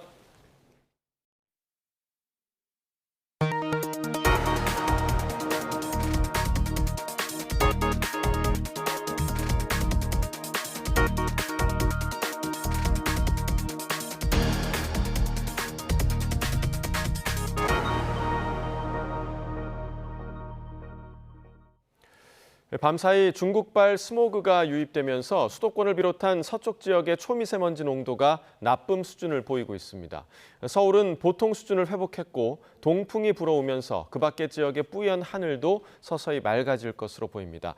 취재기자 연결해서 미세먼지와 날씨 전망 자세히 알아보겠습니다. 김민경 기자, 오늘 아침 공기가 꽤나 답답했는데 서울의 초미세먼지 농도 보통 수준으로 낮아졌다고요? 네, 정오 기준 서울의 초미세먼지 농도는 세제곱미터당 34 마이크로그램으로 보통 수준으로 낮아졌습니다. 1시간 평균 초미세먼지 농도가 세제곱미터당 36 마이크로그램을 넘으면 나쁨 단계로 분류하는데요. 인천과 경기, 충청, 전북 지역은 여전히 초미세먼지 농도가 40에서 50 마이크로그램으로 나쁨 수준입니다. YTN 재난보도 시스템 이다스 화면 보면서 현재 미세먼지 상황 보겠습니다. 먼저 서울 올림픽대로 방화대교 부근입니다. 오전보다는 시야가 많이 나아져 가까운 도로는 뚜렷하게 보입니다. 하지만 먼 대교와 건물들은 아직도 희미하게 보일 정도로 시야가 완전히 맑아지진 않았습니다. 다음은 충남 서천 공주선의 교원천교입니다. 이곳 역시 안개가 걷히면서 오전보다는 시야가 낮아졌습니다. 하지만 먼지로 인해 먼 하늘은 여전히 하얗게 흐려져 경계를 구분하기 어렵습니다. 밤사이 중국발 스모그가 유입된 데다 대기가 정체하고 아침에는 짙은 안개까지 겹쳐 서쪽 지역의 시야가 좋지 않았습니다. 다만 오후에는 안개가 걷히고 동풍이 불어오면서 공기질이 서서히 나아질 걸로 보입니다. 네, 이어서 날씨 전망도 짚어주시죠. 네, 이번 주말 전국 곳곳에 가을비가 예보됐습니다. 오늘 오후부터 내일 낮까지는 동풍의 영향으로 강원 영동과 경북 동해안에 5에서 30mm의 비가 내리겠습니다. 내일부터 모레 사이에는 전국 대부분 지역으로 비가 확대되겠습니다. 우리나라 남쪽과 북쪽으로 각각 저기압이 지나기 때문인데요. 내륙은 비의 양이 많지 않아 최대 20mm에 그치겠지만 제주도는 10에서 60mm로 다소 많을 전망입니다. 또 내일까지는 달의 인력이 강한 시기로 바닷물의 높이가 높아 밀물대 저지대 해안가에서는 침수 피해에 주의해야 합니다. 주말까지는 늦가을 날씨가 이어지겠고 일요일에는 북쪽에서 또 한 차례 찬 공기가 내려오겠습니다. 월요일 서울 아침 기온이 5도로 떨어지겠지만 이번 주 초보다는 추위의 강도가 덜할 걸로 보입니다. 지금까지 과학기상부에서 YTN 김민경입니다. 밤사이 전국 곳곳에서 교통사고가 잇따랐습니다. 경부고속도로에서는 2차 사고로 화재까지 이어지며 20대 운전자가 숨졌습니다. 배민혁 기자입니다. 화물차 운전석이 형체를 알아보기 힘들 만큼 부서졌습니다. 새벽 2시 20분쯤 경북 상주시 청주 영덕고속도로 내서 2터널 근처를 달리던 25톤 트레일러가 갓길에 멈춰있던 다른 화물차를 미처 보지 못하고 들이받은 겁니다. 2차 사고까지 이어졌지만 다행히 다친 사람은 없었습니다. 갓길에 있는 차를 추돌 했고 그 충격으로 옆에 가던 화물차를 1차로 가던 1톤 화물차를 또 옆에 충돌하면서 통행량이 많지 않은 시간대였지만 화물차 세대가 잇따라 부딪히면서 고속도로는 한때 마비 상태가 됐습니다. 고속도로 표지판을 시뻘건 불길이 집어삼켰습니다. 경부고속도로 서울 방향 안성휴게소 근처를 지나던 승용차가 옆 차로를 달리던 승합차와 부딪힌 뒤 가드레일을 넘어 휴게소 간판까지 들이받은 겁니다.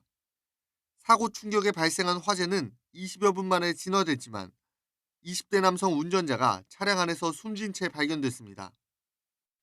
경기도 동두천에선 SUV 한 대가 훈련을 마치고 복귀하던 미군 장갑차를 들이받는 사고가 났습니다. 이 사고로 SUV를 몰던 30대 남성이 다리와 쇄골 등을 다쳐 병원으로 옮겨졌습니다. 경찰은 음주 사고는 아닌 것으로 보고 정확한 경위를 조사하고 있습니다. YTN 배민혁입니다. 어제 화물열차 궤도 이탈로 차질을 빚었던 서울 용산역 열차 운행이 오늘 첫 차부터 재개됐습니다. 이에 따라 어제 막차까지 용산역을 무정차 통과했던 경의중앙선과 운행이 중단됐던 ITX 청춘열차 모두 현재 정상 운행되고 있습니다. 앞서 어제 오후 3시 40분쯤 서울 용산역에서 20량짜리 화물열차의 뒤쪽 한 량이 궤도에서 벗어나는 사고가 났습니다. 이 사고로 다친 사람은 없었고 코레일은 어제 막차 운행이 끝난 뒤부터 복구 작업을 벌였습니다. 한강버스 관련 사고가 모두 16건에 이른 것으로 나타났습니다. 서울시 미래한강본부는 사고 보고서 16건을 작성해 보유하고 있고 이 가운데 서울시 보고 대상은 5건이라고 밝혔습니다. 서울시는 승객이 다친 사고는 모두 2건으로 넘어져서 찰과상을 입거나 배에서 내리다 천장에 머리를 부딪혀 타박상을 입는 등 모든 이동수단에 발생 가능한 가벼운 사고라고 설명했습니다.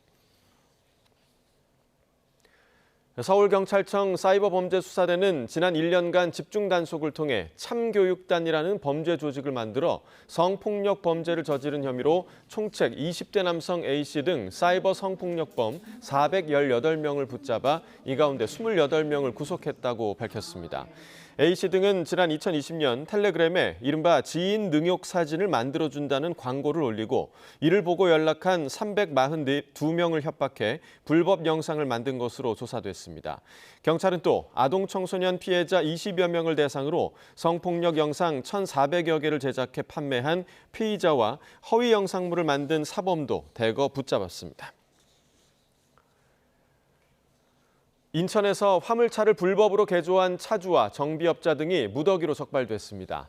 인천경찰청은 지난 6월부터 9월까지 집중 단속을 벌여 자동차관리법 위반 혐의로 261명을 불구속 입건한 뒤 검찰에 송치했습니다. 이번에 적발된 차주와 정비업자 등은 적재물을 많이 싣거나 편리하게 실으려고 화물차의 구조를 개조한 것으로 조사됐습니다. 경찰은 공항과 항만이 있어 화물차가 많이 다니는 인천에서 단속을 벌였다며 사고를 예방하기 위해 불법 개조를 조장하는 정비업체에 대해서도 계속 단속에 나서겠다고 설명했습니다. 농림축산식품부는 지난달 K푸드 수출이 지난해 같은 기간보다 5% 증가한 85억 9천만 달러를 기록했다고 밝혔습니다. 가장 높은 증가율을 보인 지역은 중동으로 20.4% 늘었고 유럽연합과 영국이 14.8%, 북미가 13.9% 증가했습니다. 7월부터 10월까지 수출이 증가한 품목을 보면 포도가 50.9%, 아이스크림이 22.1%, 라면이 21.7% 늘어나는 등 전반적으로 고르게 늘었습니다. 라면은 중국과 중동, 일본, 미국 순으로 수출이 확대했고 김치는 일본, 캐나다, 타이완 수출이 증가했습니다. 카카오가 2분기에 이어 3분기에도 역대 최대 실적을 기록했습니다. 카카오는 연결 기준 3분기 영업이익이 2,080억 원으로 지난해 같은 기간보다 59% 증가했다고 공시했습니다. 매출은 같은 기간 9% 증가한 2조 866억 원으로 나타났습니다. 카카오는 특히 본격적인 서비스가 시작된 비즈니스 매출이 22% 늘며 역대 최대를 경신했고 올해 추석 연휴가 4분기인 10월로 늦어졌음에도 선물하기와 톡딜 등 매출은 지난해와 비슷한 수준을 유지했다고 설명했습니다. 지난달 30일 열린 미중 정상회담 합의에 따라 미국 정부가 중국산 선박에 대한 입항 수수료 부과 등의 조치를 1년간 유예한다고 공식 발표했습니다. 이에 따라 중국의 한화오션 미국 자회사 제재도 해제될지 주목됩니다. 미국 무역대표부 USTR은 현지 시간 6일 연방 관보를 통해 유예 조치의 세부 내용을 공개했습니다. 아이돌과 유명 트로트 가수 공연, 프로야구 포스트 시즌 경기 입장권을 정가보다 수십 배 넘게 팔아 폭리를 취해온 안표상 17곳이 세무조사를 받게 됩니다. 이들은 연간 4만 건이 넘는 입장권을 확보해 최소 200억 원이 넘는 안표를 유통시켰습니다. 오인석 기자입니다. 국세청이 안표상들에 대한 세무조사에 착수했습니다. 조사 결과 안표상들은 아이돌과 유명 트로트 가수의 공연과 뮤지컬 입장권을 정가보다 15배나 높게 판매했습니다. 프로야구 포스트 시즌 경기는 10만 원 수준의 입장권을 200만 원에 재판매하기도 했습니다. 세무조사를 받는 17개 안표상들은 연간 4만 건이 넘는 입장권을 확보한 후 정가의 최대 30배를 받고 안표를 팔았습니다. 유통규모는 최소 200억 원을 넘었습니다. 특히 30대 중반의 공공기관 근무자와 사립학교 교사도 덜미가 잡혔는데 안표 판매액이 각각 4억 원과 3억 원을 넘었습니다. 안표팔이 수법은 온라인 플랫폼 중고거래 커뮤니티를 활용한 티켓 재판매와 암표업자가 대신 예매하는 대리 티켓팅, 불법 예매를 가능하게 하는 매크로 프로그램 판매 등입니다. 한 업체는 해외 관광객 등에게 공연 암표를 파는 등 6년간 4만 장이 넘는 암표를 판매해 100억 원을 벌어들이고도 수익 금액은 적게 신고했습니다. 암표상들은 차명 계좌를 이용해 수익 금액을 분산하고 세금을 축소하거나 빼돌린 소득으로 수억 원대의 국내 해외 주식을 사들였습니다. 이번 세무조사는 민생과 시장 질서에 미치는 산의 파급력과 시급성을 감안해 암표업자의 자금과 은닉재산 추적을 신속하고 철저하게 추진하겠습니다. 국세청은 금융추적과 FIU 정보 등 가용 수단을 활용해 암표 판매와 관련된 현금 거래를 빠짐없이 확인하고 탈루 세금을 추징하겠다고 밝혔습니다. YTN 오인석입니다.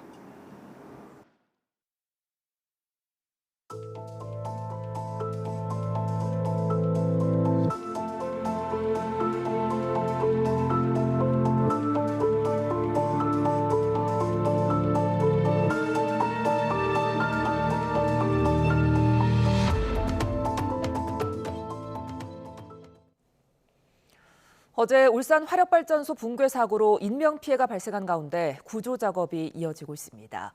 추가 붕괴 우려 속 매몰자 수색과 구조 작업이 난항을 겪고 있는데요.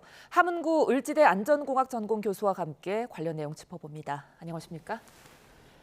자, 어제 지금 울산 화력발전소 붕괴로 3명이 사망했고 2명은 사망한 걸로 추정되고 있는 상황인데 아직 2명을 찾지 못하고 있잖아요. 이 부분에 대해서 어떤 관련 장비나 구조대원이 발견하기 좀 어려운 곳에 있다 이렇게 봐야 될까요? 네, 그렇습니다. 지금 아직 두 분의 위치를 파악을 하지 못하고 있는 상황인데요. 예. 아마 이 두 분 같은 경우에 이제 잔해덤이 굉장히 신부 쪽에 위치할 수 있는 가능성이 굉장히 높고요. 예. 뭐 여러 가지 이제 장비라든가 이런 것들이 이제 투입이 되고 또 일부 이제 어제 그 생존하신 분들 증언이라든가 이런 것들을 이제 통해서 예. 실제로 이제 조만간 위치라든가 이런 부분들을 확보할 수 있을 걸로 보여집니다.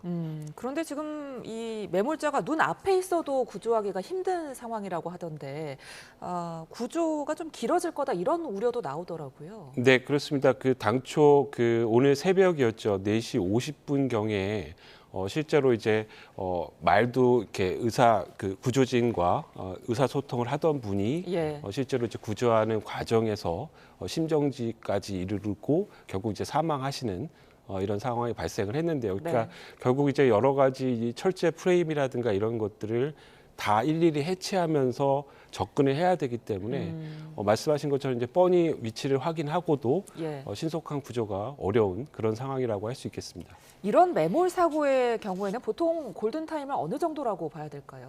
보통은 이제 그 다른 어떤 그 사고보다는 생존 기간을 상당히 길게 볼 수도 있을 예, 겁니다. 예. 그래서 희망적인 그 예상이지만 이런 실제로 기둥이라든가 이런 구조체 옆에 우리가 옛날에 그 배가 침수했을 때 에어포켓 얘기하듯이 예. 그런 이제 구조 공간이 생길 수도 있고요. 근데 다만 이제 이 붕괴되는 과정에서 뭐 여러 가지 출혈이라든가 뭐 이런 부상이 당했다라고 한다면 굉장히 좀 그 쌀쌀해진 날씨와 더불어서 예. 저체온증이라든가 이런 여러 가지 이제 건강상의 우려들 때문에 적어도 이제 오늘 정도까지는 지금 남아 있는 두 분에 대한 구조가 좀 적극적으로 좀 이루어질 필요성이 있어 보입니다. 예. 그런데 지금 우려가 큰 게 추가 붕괴 가능성이 있기 때문에 지금 구조 작업 자체가 어렵다고 하던데요. 네, 그렇습니다. 이제 결국은 이제 어느 정도는 중장비라든가 아니면 이제 핸드브레이크와 같은 이 절단할 수 있는 이런 장비들을 활용을 해야 되는데요. 네. 이런 장비들을 이용을 하다 보면 여러 가지 이제 진동이라든가 이런 문제도 발생할 수 있겠고요. 그리고 이제 실제로 붕괴되어 있는 구조체 자체가 지금 이제 이러한 구조 작업을 하는 과정에서 또 2차로 붕괴될 수 있는 가능성이 굉장히 높기 때문에 네. 지금 말씀 주신 것처럼 이런 그 원활하게 구조가 어려운 이런 상황이라고 볼 수가 있겠습니다. 근데 지금 붕괴가 된 보일러 타워 외에 양 옆에 서 있는 4, 6호기도 추가 붕괴 우려가 있다던데 이런 경우에는 구조 작업을 어떻게 진행해야 될까요? 네, 그렇습니다. 지금 말씀하신 것처럼 특히 이제 그 이번에 붕괴한 그 기가 5호기였고요. 예. 그리고 인접한 4호기 같은 경우에 이미 이제 소위 말하는 그 취약화 단계가 마친 건물입니다. 그래서 굉장히 구조적으로 이제 안전성을 담보할 수 없는 그런 그 시설이기 때문에 결국은 이제 현장에서 여러 가지 와이어라든가 그리고 크레인이라든가 이런 것들을 통해서 충분한 나머지 2기의 어떤 안전성을 좀 확보가 우선돼야 되겠고요. 예. 이런 것들이 이제 되면 좀 더 원활한 어떤 구조 작업이 펼쳐질 걸로 이렇게 보여집니다. 예. 자, 지금 이 무너진 보일러 타워를 해체 작업을 하다가 지금 사고가 난 건데 어떤 과정에서 문제가 있었는지 좀 조심스럽게 추측을 해볼 수 있을까요? 네, 그 이번에 이제 붕괴가 일어난 그 5호기 같은 경우에 예. 뭐 나머지 4호기와 6호기도 마찬가지고요. 이미 이제 내구 연한이 한 41년 정도 됐고요. 예. 그리고 이제 사용을 중단한 지도 4년이 된 굉장히 노후화된 설비라고 할 수가 있겠고요. 특히 예. 이제 대부분의 구조체가 이 철제 프레임으로 이렇게 구성이 된 구조체였기 때문에 결국 이제 폭파 작업이라는 걸 통해서 일괄 해체가 계획이 됐던 거고요. 예. 이렇게 이제 폭파 작업으로 해체를 하려면 반드시 전처리가 필요한데 예. 지금 이제 언론에서 많이 얘기하고 있는 이 취약화 단계라는 거. 그래서 일부 이제 그 이 무너뜨리는 모양을 아주 그 정면으로 이렇게 폭삭 주지 않도록 이렇게 만들어야 되기 때문에 이제 그런 이제 구조체 해체 작업이라든가 주변의 여러 가지 이제 물질에 대한 비산할 수 있는 물질에 대한 뭐 이런 정리 작업이 반드시 이루어져야 되겠고요. 예. 이 이루어지는 과정에서 아마도 좀 제 개인적인 생각이지만 말씀드린 여러 가지 이런 오래된 40년이 넘는 이런 내구 연한으로 인한 부식이 가장 좀 근본적인 원인이 아니었을까 이렇게 보고 있습니다. 예. 자, 방금 속보가 한 가지 들어와서 전해드리겠습니다. 합참이 북한이 동해상으로 탄도미사일을 발사했다는 소식을 전해왔는데요. 자, 다시 한번 전해드리겠습니다. 합참은 북한이 동해상으로 탄도미사일을 발사했다고 밝혔습니다. 자세한 재원 같은 거는 아직 확인이 되지 않은 상황인데요. 관련 소식 들어오면 저희가 추가로 다시 한번 전해드리도록 하겠습니다. 자, 계속해서 지금 붕괴 사고 현장 소식 좀 짚어보겠습니다. 말씀하신 지금 취약화 작업 이 부분에 대해서는 보통 작업이 자세하게 어떻게 이루어지는 겁니까? 네, 먼저 이제 취약화를 하기 위해서, 그러니까 취약화 작업은 앞서 말씀드린 이제 발파 해체 공법의 한 공정이라고 할 수가 있겠고요. 예. 이렇게 발파 해체 공법이 적용이 되면 먼저 이제 해당 시설물의 구조적인 안정성을 계산을 하게 됩니다.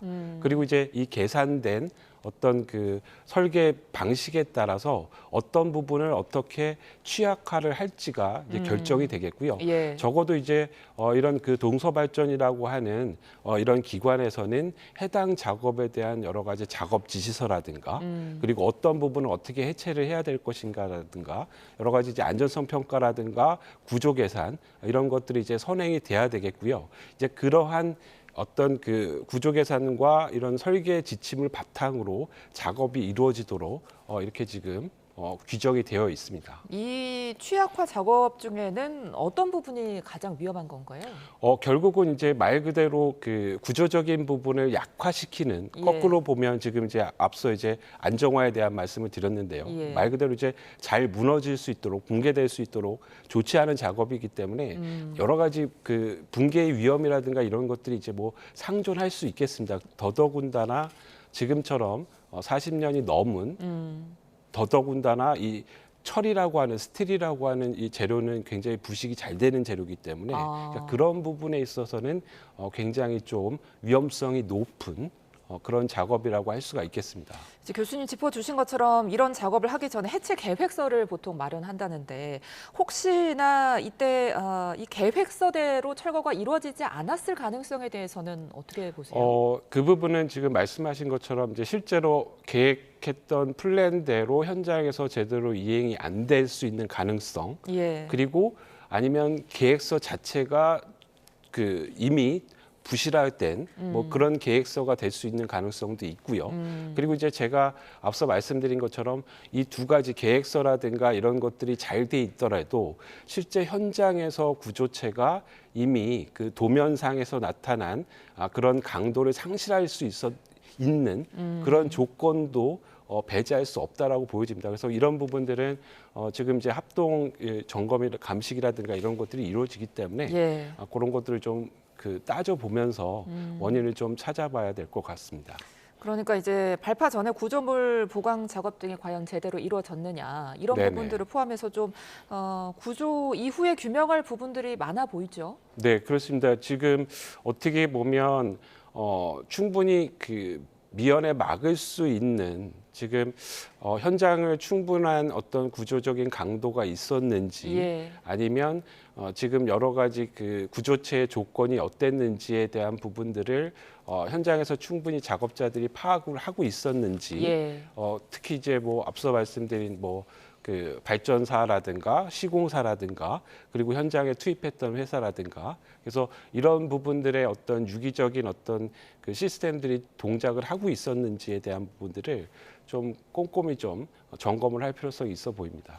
네, 이번에 무너진 그 타워 높이가 60m인 걸 감안을 하면 20층 아파트 한 채가 무너진 것과 같다고 네, 하더라고요. 그렇습니다. 영상을 보면은 무너지기 전에 어떤 전조 증상이라고 해야 될까요? 이런 게 없어서 피하는 것 자체가 어렵지 않았을까 싶은데 어떻게 보셨어요? 네, 그렇습니다. 저도 그 사건 영상을 봤는데요. 예. 뭐 실질적인 거동은 전혀 뭐 느끼기 어려울 정도의 굉장히 빠르게 예. 진행된 그런 붕괴였고요. 이 정도로 붕괴가 급속하게 이루어졌다라고 하는 부분들은 앞서 제가 말씀드린 것처럼 기존의 그 설계상의 어떤 그 설계상의 어떤 강도라든가 이 구조체가 지탱할 수 있는 부분들의 상태들이 우리가 상상할 수 있던 조건들보다는 훨씬 더 부실하고 열악하지 않았나 이렇게 지금 보여집니다. 근데 문제는 이런 건물이나 구조물 폭파 같은 철거 작업들이 왜 전국 곳곳에서 이루어지고 있잖아요. 이런 그 현장 작업을 할 때 어떤 부분을 가장 주의해서 해야 될까요? 네, 지금 말씀 주신 것처럼 과거 우리나라에 이렇게 이제 철거 작업을 이루면서 많이 인명 피해가 발생을 했습니다.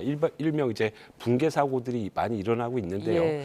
이런 것들은 사실은 이제 철거라고 하는 굉장히 위험한 작업들에 말씀 주신 것처럼 사전의 위험성을 판단하고 해체 계획서를 꼼꼼히 작성하고 그리고 이제 그것들이 실제 현장에서 제대로 이루어지는지에 대한 이런 것들을 이제 우리가 시스템이라고 얘기를 한다면 예. 지금 이제 이런 그 적어도 이런 해체 작업에 대한 시스템들이 전반적으로 제대로 구동하지 않는다라고 볼 수도 있겠고요. 그래서 앞으로 이제 이런 부분들을 특히나 이번 경우에처럼 온사이트 안에, 그러니까 사업장 안에 있는 시설물의 해체 같은 경우에는 결국은 사업 주체라든가 그러니까 외부의 행정 조직이 개입할 수 있는 여지가 굉장히 적거든요. 예. 그래서 그런 부분들에 대해서는 이번에 좀 더 그 크로스 체크가 될 수 있는 이런 시스템 마련이 반드시 좀 필요해 보입니다. 예. 근데 지금 그 이재명 정부 들어서면서 산업재해와의 전쟁을 선포하기까지 했는데 그럼에도 불구하고 이런 대형 사고가 계속해서 반복되는 건 어떤 이유 때문이라고 봐야 될까요? 결국 이제 뭐 저는 개인적으로 비용과 시간이라고 생각이 들고요. 그러니까 이번의 경우에도 사실은 뭐 여러 가지 원인을 따져봐야 되겠지만 결국은 이제 빠르게 좀 진행해야 되는 부분 그리고 저렴한 부분으로 또 해체가 이루어져야 되는 부분들 뭐 이런 것들이 좀 영향을 미쳤을 거라고 생각이 들고요. 예. 그리고 또 이런 사고가 났을 때 결국은 앞서 말씀드린 이런 시스템에 대한 보강이라든가 이런 것들로 방향이 설정이 되는 게 아니라 예. 오히려 뭐 법적인 분쟁이라든가 뭐 이런 쪽으로 또 거꾸로 전이가 되는 이런 상황들이 좀 앞으로 좀 이런 그 산업재해 예방에 좀 갈 길이 멀다 이렇게 지금 생각을 하고 있습니다. 알겠습니다. 자, 구조 작업이 하루빨리 좀 이루어지길 바라봐야겠습니다. 지금까지 함은구 을지대 안전공학 전공 교수와 함께했습니다. 오늘 말씀 고맙습니다.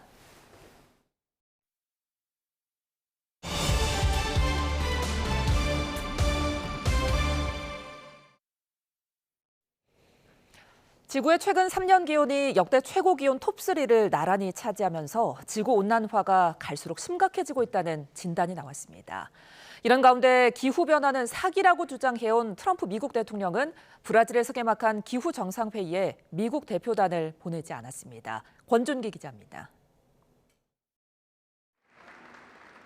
지구의 허파 아마존 지역에서 열린 30번째 유엔 기후정상회의에 개최국인 브라질 룰라 대통령은 큰 의미를 부여했습니다.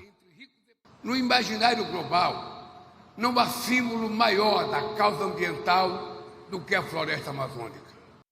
유엔 사무총장은 이미 자연이 버틸 수 있는 임계점을 넘어서고 있다며 기온을 낮추기 위한 전 지구적 협력을 강조했습니다. Every fraction of a degree means more hunger, displacement and loss. Especially for those least responsible. 지구 온도가 점점 뜨거워지고 있는 건 숫자로 증명되고 있습니다. 세계 기상기구는 올해 8월까지 평균 기온이 산업화 이전보다 1.42도나 높았다며 역대 두 번째나 세 번째로 더운 해가 될 것으로 전망했습니다.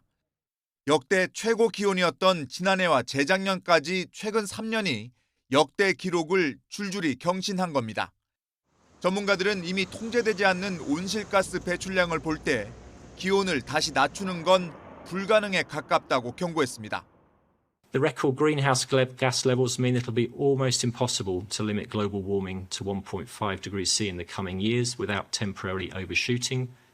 기후변화를 사기라고 주장하며 파리 기후협약 재탈퇴를 추진하고 있는 트럼프 대통령은 기후정상회의에 대표단을 파견하지 않았습니다.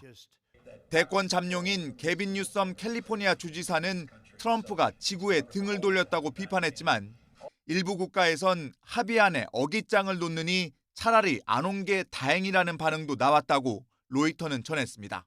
YTN 권준기입니다. 뉴욕시장 선거 등에서 참패한 트럼프 미국 대통령은 연일 미국 내 물가와 경제는 문제없다며 민심 달래기에 나선 모습인데요. 역대 최장기간 이어지고 있는 연방정부의 일시적 업무 중지도 끝내라고 공화당을 거듭 압박하고 있습니다. 워싱턴에서 신윤정 특파원입니다. 집권 2기 첫 해 성적표로 여겨진 지방선거에서 참패한 도널드 트럼프 미국 대통령은 연일 미국 물가가 문제없다고 주장하고 있습니다. 미국 최대 명절인 추수감사절을 앞두고 식료품 가격은 물론 석유와 가스 등 모든 생활비가 민주당 집권 당시보다 크게 내려가고 있다는 겁니다.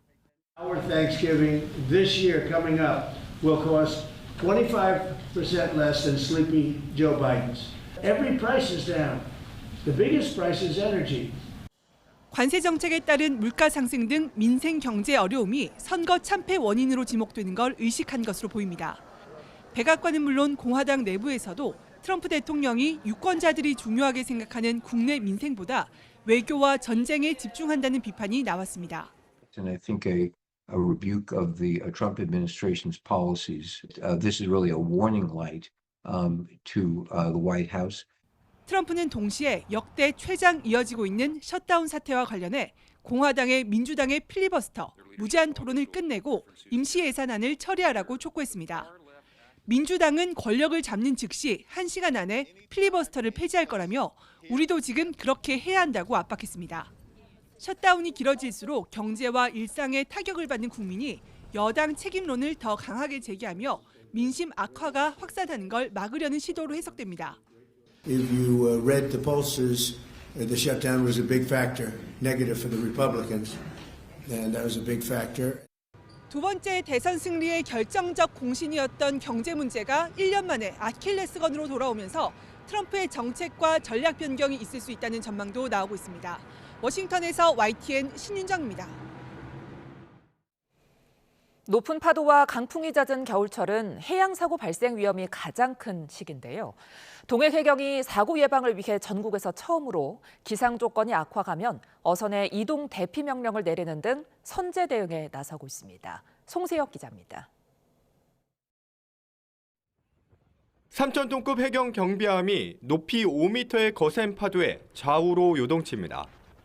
풍랑 경보 속 구조대원들은 어선의 예인줄을 걸기 위해 사투를 벌입니다.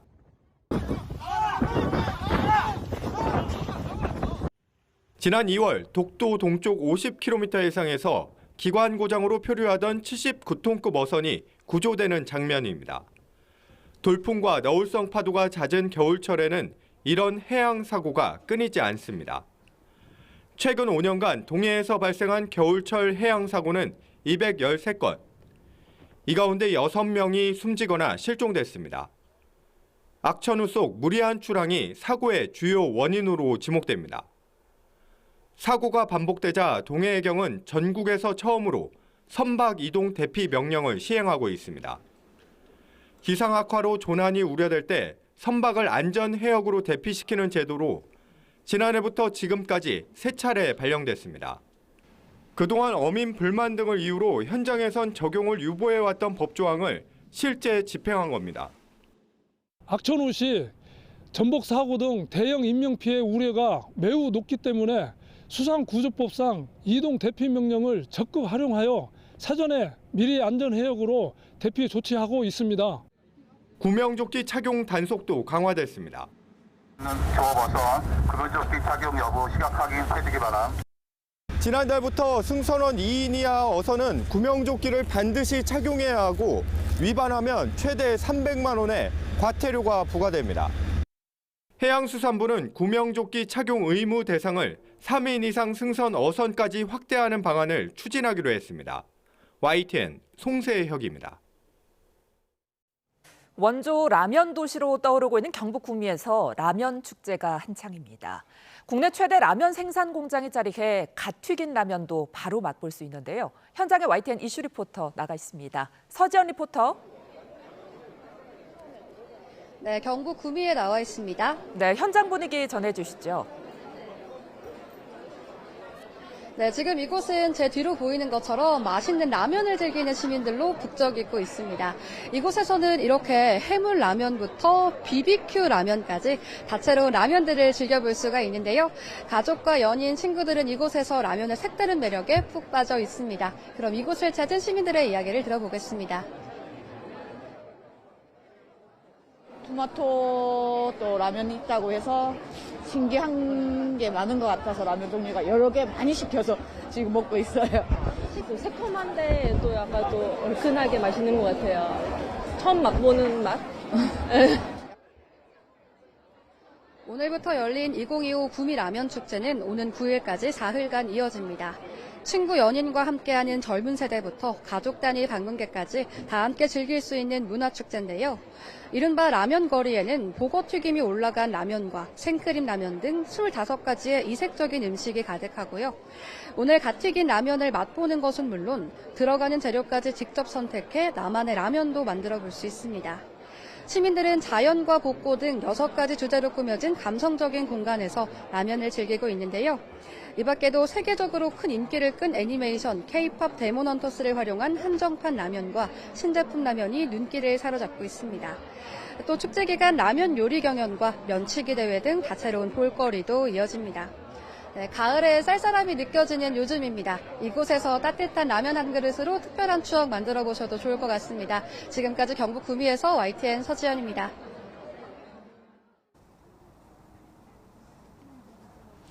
오늘 입동 추위는 없지만 이틀째 초미세먼지가 말썽입니다. 현재 대기가 정체되면서 인천과 충청, 전북의 대기질이 나쁨 수준 보이고 있는데요. 미세먼지는 청정한 동풍이 불어들면서 점차 옅어지겠고요. 주말인 내일은 양호한 대기질을 회복할 전망입니다. 현재 전국 하늘에 구름만 다소 지나고 있습니다. 겨울의 시작을 알리는 절기 입동인 오늘 낮 동안 예년보다 온화한 날씨가 이어지고 있는데요. 오늘 낮 기온은 서울과 대전 20도, 광주와 대구 21도까지 오르겠고요. 일교차가 크게 벌어지겠습니다. 동풍의 영향으로 강원 영동은 차츰 비가 시작되겠고요. 내일 낮 제주도를 시작으로 밤에는 충청 이남에 비가 오겠습니다. 또 모레 새벽부터 낮 사이에는 수도권과 영서에도 비가 조금 내리겠는데요. 비구름 뒤로 찬 공기가 내려와 다음 주 초반에는 반짝 춥겠고요. 이후 기온이 금세 올라 수능일에는 추위 걱정 없겠습니다. 현재 진도와 추자도, 제주도 북부를 중심으로는 폭풍해일 주의보가 발효 중입니다. 대조기, 저지대 침수 피해 없도록 주의하시기 바랍니다. 지금까지 YTN 원희다입니다. 이상으로 금요일 뉴스나우 마칩니다. 시청해주신 여러분 고맙습니다. 있습니다.